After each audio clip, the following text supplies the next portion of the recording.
So in today's video, we have a Mini Cooper base model, 2006. We need to change the slave cylinder. So a problem came into my hands. The previous owner offered me this car and told me they had the part, but they actually bought the wrong part. And it took me a while to figure it out because I couldn't find it. So this is for the S model, so the supercharged model. And there's only videos up right now for the supercharged model. So this will be a video on the base model, 2006 Mini Cooper base model. So this is actually the difference. You can see it clear. It's completely different. This is for the base model and this is for the supercharged model. So I had to go back and buy this actually.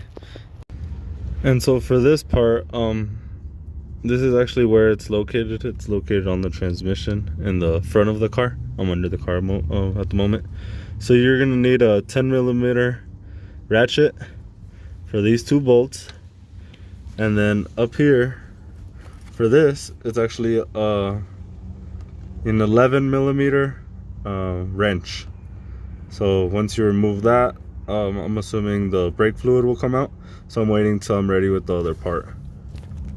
So to my knowledge, I assume at this point of the video, this is viewer discretion because I'm not 100% sure. So I'm gonna test and trial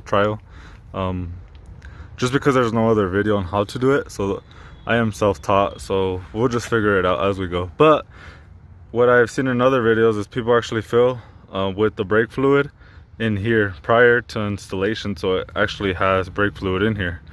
You don't want to have air in the system, so I already have a pump I bought that I'll use later in the video. But yeah, I'm gonna try to fill this up before I install with .4. That's what's recommended for this car.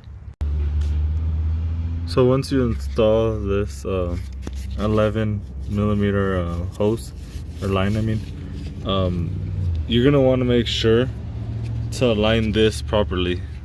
Make sure it's straight when you're trying to put it in, because what I realized when I took off the old one is this part, so this is what connects in here and pumps in and out, it was actually crooked.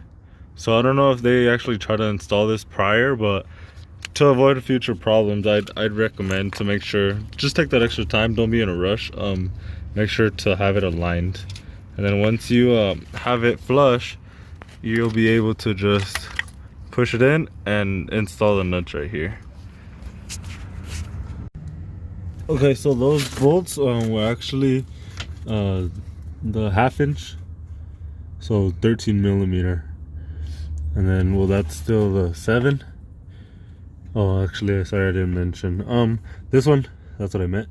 The valve that you can bleed it is a 7mm. So if you decide to bleed it or need to, it's a 7mm. And there's a lot of different ways to bleed it, so I'm not gonna be specific on that. You could just search it on YouTube and find a different method for that.